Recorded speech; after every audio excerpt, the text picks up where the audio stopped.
So Hillary Clinton hosted a MasterClass on resilience and read the presidential victory speech she would have given had she won. She fought back tears talking about how much she'd love to have gone back in time and told her mother, who suffered abuse and abandonment issues, that she was the first female president in American history. Take a look.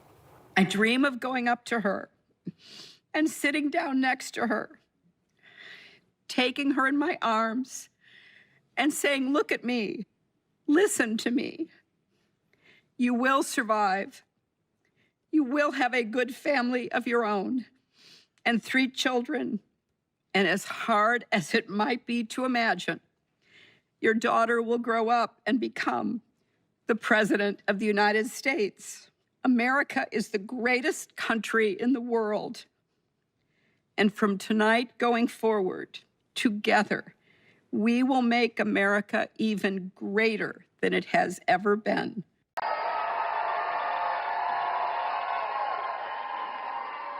You know, I am so thrilled and so grateful to all of my supporters out there. Some may have doubted us, but we never doubted each other. And this one's for you. I want to congratulate Senator Sanders on a hard-fought race here. And I want to thank each and every one of you. You turned out in every corner of this state with determination and purpose. Hotel and casino workers who never wavered. Students with too much debt and small business owners who never go off the clock. Tens of thousands of men and women with kids to raise, bills to pay, and dreams that won't die. This is your campaign, and it is a campaign to break down every barrier that holds you back. We're going to build ladders of opportunity in their place so every American can go as far as your hard work can take you. And to the thousands of volunteers and organizers who worked so hard in this state, to the more than 750,000 people who've gone to HillaryClinton.com and contributed what you could, the vast majority giving less than $100, and to the millions of people across our country who are supporting our campaign, thank you from the bottom of my heart. We hear you, we see you.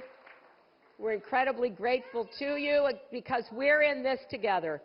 We look at our country and see so much that isn't working the way it should. We see grandparents forced to choose between paying rent and buying medicine because a prescription drug company has increased prices 5,000% overnight. We see African American families denied mortgages at nearly 3 times the rate of white families. We see small towns and rural communities hollowed out by lost jobs and lost hope. We see a rising generation of young people coming of age in a world where opportunity seems out of reach. And worst of all, we see children growing up in poverty or pain or fear. Here in Nevada, a brave young girl told me how scared she is that her parents could be deported. In South Carolina, I met kids trying to learn in crumbling classrooms in neglected communities. And then there's Flint, Michigan, where children were poisoned by toxic water just because their governor wanted to save a little money. So Americans are right to be angry, but we're also hungry for real solutions.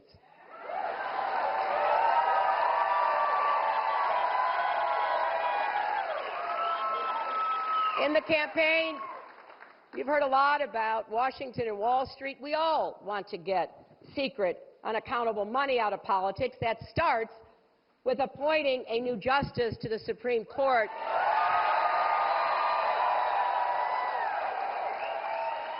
who will protect the right of every citizen to vote, not every corporation to buy elections. And we also agree that Wall Street can never be allowed to threaten Main Street again. No bank can be too big to fail, no executive too powerful to jail. But if we listen to the voices of Flint and Ferguson, if we open our hearts to the families of coal country and Indian country, if we listen to the hopes and heartaches of hard-working people across America, it's clear there is so much more to be done. The truth is, we aren't a single-issue country.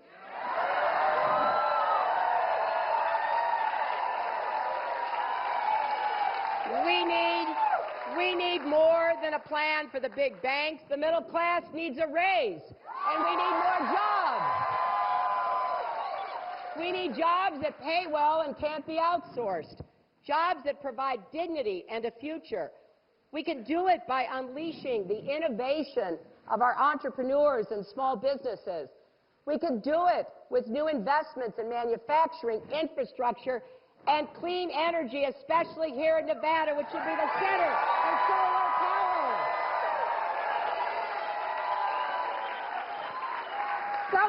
Some country is going to be the clean energy superpower of the 21st century. It's probably either going to be China, Germany, or us, and I want it to be us, and it will be when I'm president. So, I mean, speaking to your mom, who's not there anymore, is quite heartfelt. Yeah. But how do you feel about her revisiting this speech that she was actually never able to give? Well, I think it's historical, right? So she's doing it for MasterClass, which is a paid app. But I hope this speech is available for little girls and little boys in schools. I hope it's available in history books. I hope it's available in the Smithsonian, because there will be a woman president. And that woman president is going to be standing on the shoulders of Hillary Clinton. Yeah, no question. Well, I'm personally still not over it, frankly. No. I'm still not over it. And she won by, what, 3 million votes? How many votes? She won, yeah. She did win. And, you know, to think of where this country could be now if she had won and not that snake oil salesman that we got in this country. 4 years of destructive behavior. She won the popular vote. She won the popular vote. It makes me sick. I'm furious. I'll be so angry. I'm angry with the Supreme Court. I'm angry with Trumpers. I'm angry with non-vaxxers. I'm furious with everybody this week. You know, to just be grossly generalistic, you could put half of Trump supporters into what I call the basket of deplorables. Right? The racist, sexist, homophobic, xenophobic, Islamophobic, you name it. And unfortunately, there are people like that. And he has lifted them up. He has given voice to their websites that used to only have 11,000 people, now have 11 million. He tweets and retweets. They're offensive, hateful, mean-spirited rhetoric. Now, some of those folks, they are irredeemable, but thankfully they are not America. But the other basket, and I know because I look at this crowd, I see friends from all over America here. I see friends from Florida and Georgia and South Carolina and Texas, and as well as, you know, New York and California. But that other basket of people are people who feel the government has let them down, the economy has let them down, nobody cares about them, nobody worries about what happens to their lives and their futures, and they're just desperate for change. It doesn't really even matter where it comes from. They don't buy everything he says, but he seems to hold out some hope that their lives will be different, that they won't wake up and see their jobs disappear, lose a kid to heroin, feel like they're at a dead end. The stupidity of our foreign policy. We have Mosul. They think a lot of the ISIS leaders are in Mosul. So we have announcements coming out of Washington and coming out of Iraq. We will be attacking Mosul in 3 weeks or 4 weeks. Well, all of these bad leaders from ISIS are leaving Mosul. Why can't they do it quietly? Why can't they do the attack, make it a sneak attack, and after the attack is made, inform the American public that we've knocked out the leaders, we've had a tremendous success. People leave. Why do they have to say we're going to be attacking Mosul within the next 4 to 6 weeks, which is what they're saying? How stupid is our country? There are sometimes reasons the military does that. Psychological I can't warfare. think of any. I can't think of any. It and I'm might pretty good be to at it. help And we get have General civilians Flynn, out. And we have, look, I have 200 generals and admirals who endorse me. I have 21 Congressional Medal of Honor recipients who endorse me. We talk about it all the time. They understand. Why can't they do something secretively where they go in and they knock out the leadership? Why would these people stay there? I've been reading now for weeks. Tell me what your Martha, I've been strategy reading now is. for weeks about Mosul, that it's the harbor of where, between Raqqa and Mosul. This is where they think the ISIS leaders are. Why would they be staying? They're not staying there anymore. They're gone. Because everybody's talking about how Iraq, which is us with our leadership, goes in to fight Mosul. Now, with these 200 admirals and generals, they can't believe it. All I say is this: General George Patton, General Douglas MacArthur are spinning in their grave at the stupidity of what we're doing in the Middle East. I'm going to go to Secretary Clinton. Secretary Clinton, you want Assad to go. You advocated arming rebels, but it looks like that may be too late for Aleppo. You talk about diplomatic efforts. Those have failed. Ceasefires have failed. Would you introduce the threat of U.S. military force beyond a no-fly zone against the Assad regime to back up diplomacy? I would not use American ground forces in Syria. I think that would be a very serious mistake. I don't think American troops should be holding territory, which is what they would have to do as an occupying force. I don't think that is a smart strategy. I do think the use of special forces, which we're using, the use of enablers and trainers in Iraq, which has had some positive effects, are very much in our interests. And so I do support what is happening. But what would you do differently than President Obama is doing? Martha, I hope that by the time Everything. I hope by the time I am president that we will have pushed ISIS out of Iraq. I do think that there is a good chance that we can take Mosul. Donald says he knows more about ISIS than the generals. No, he doesn't. There are a lot of very important planning going on, and some of it is to signal to the Sunnis in the area, as well as Kurdish Peshmerga fighters, that we all need to be in this, and that takes a lot of planning and preparation. I would go after Baghdadi. I would specifically target Baghdadi because I think our targeting of al-Qaeda leaders, and I was involved in a lot of those operations, highly classified ones, made a difference. So I think that could help. I would also consider arming the Kurds. The Kurds have been our best partners in Syria as well as Iraq. And I know there's a lot of concern about that in some circles, but I think they should have the equipment they need so that Kurdish and Arab fighters on the ground are the principal way that we take Raqqa after pushing ISIS out of Iraq. Thank you very much. We're going to move It's on. funny, she went over a minute over, and you don't stop her. When I go 1 second over, it's like You a had big deal. many answers. It's really very interesting. We've got a question over here from James Carter. Mr. Carter?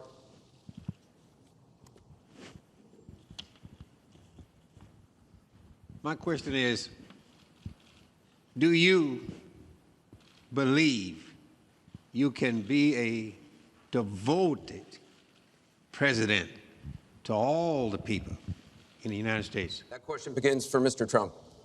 Absolutely. I mean, she calls our people deplorable, a large group, and irredeemable. I will be a president for all of our people, and I'll be a president that will turn our inner cities around and will give strength to people, and will give economics to people, and will bring jobs back, because NAFTA, signed by her husband, is perhaps the greatest disaster trade deal in the history of the world, not in this country. It stripped us of manufacturing jobs. We lost our jobs. We lost our money. We lost our plants. It is a disaster. And now she wants to sign TPP, even though she says now she's for it. She called it the gold standard. And by the way, at the last debate, she lied, because it turned out that she did say the gold standard, and she said she didn't say it. They actually said that she lied, okay? And she lied, but she's lied about a lot of things. I would be a president for all of the people, African Americans, the inner cities. Devastating what's happening to our inner cities. She's been talking about it for years. As usual, she talks about it, nothing happens. She doesn't get it done. Same with the Latino Americans, the Hispanic Americans, the same exact thing. They talk, they don't get it done. You go into the inner cities and you see it's 45% poverty. African Americans now, 45% poverty in the inner cities. The education is a disaster. Jobs are essentially non-existent. I mean, it's, you know, and I've been saying at big speeches where I have 20 and 30,000 people, what do you have to lose? It can't get any worse. And she's been talking about the inner cities for 25 years. Nothing's going to ever happen. Let me tell you, if she's president of the United States, nothing's going to happen. It's just going to be talk. And all of her friends, the taxes we were talking about, and I would just get it by osmosis. She's not doing any me favors. But by doing all the others favors, she's doing me favors. Mr. Trump, thank you. But I will tell you, she's all talk. It doesn't get done. All you have to do is take a look at her Senate run. Take a look at upstate New York. Your 2 minutes is up. Secretary Clinton, It turned out 2 to minutes. be a disaster. You have 2 minutes, Secretary Clinton. Well, 67% of the people voted to re-elect me when I ran for my second term, and I was very proud and very humbled by that. Mr. Carter, I have tried my entire life to do what I can to support children and families.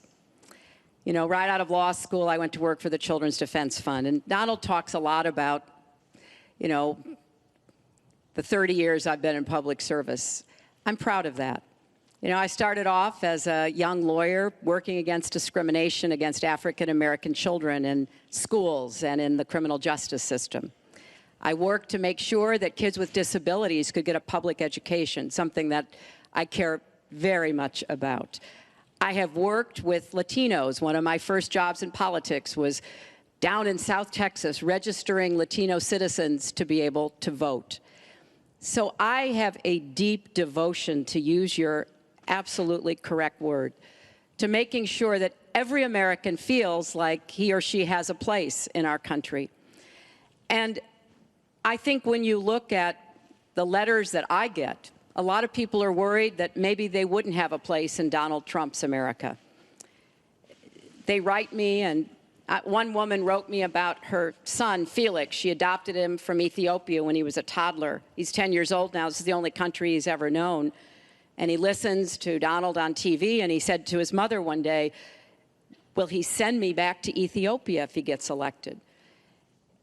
You know, children listen to what is being said, to go back to the very, very first question. And there's a lot of fear that, in fact, teachers and parents are calling it the Trump effect. Bullying is up. A lot of people are feeling, you know, uneasy. A lot of kids are expressing their concerns. So first and foremost, I will do everything I can to reach out to everybody, Secretary Democrats, Clinton. Republicans, independents, people across our country. If you don't vote for me, I still want to be your president. Your I 2 want to minutes be is the up. best president I can be for every American. Secretary Clinton, your 2 minutes is up. I want to follow up on something that Donald Trump actually said to you, a comment you made last month. You said that half of Donald Trump's supporters are, quote, deplorables, racist, sexist, homophobic, xenophobic, Islamophobic. You later said you regretted saying half. You didn't express regret for using the term deplorables. To Mr. Carter's question, how can you unite a country if you've written off tens of millions of Americans? Well, within hours, I said that I was sorry about the way I talked about that, because my argument is not with his supporters. It's with him and with the hateful and divisive campaign that he has run, and the inciting of violence at his rallies, and the very brutal kinds of comments about not just women, but all Americans, all kinds of Americans. And what he has said about African Americans and Latinos, about Muslims, about POWs, about immigrants, about people with disabilities, he's never apologized for. And so I do think that a lot of the tone and tenor that he has said, I'm proud of the campaign that Bernie Sanders and I ran. We ran a campaign based on issues, not insults, and he is supporting me 100%. Thank you. Because we talked about what we wanted to do. We might have had some differences, and we had a lot of debates. Thank you, Secretary. But we believed that we could make the country better, and I was proud of that. I'm going to give you a minute, 20 We seconds. have a divided nation. We have a very divided nation. You look at Charlotte, you look at Baltimore, you look at the violence that's taking place in the inner cities, Chicago. You take a look at Washington, D.C. We have an increase in murder within our cities, the biggest in 45 years. We have a divided nation because people like her, and believe me, she has tremendous hate in her heart. And when she said deplorables, she meant it. And when she said irredeemable, they're irredeemable. You didn't mention that. But when she said they're irredeemable, to me, that might have been even worse. She said some of them are irredeemable. She's got tremendous hatred. And this country cannot take another 4 years of Barack Obama, and that's what you're getting with her.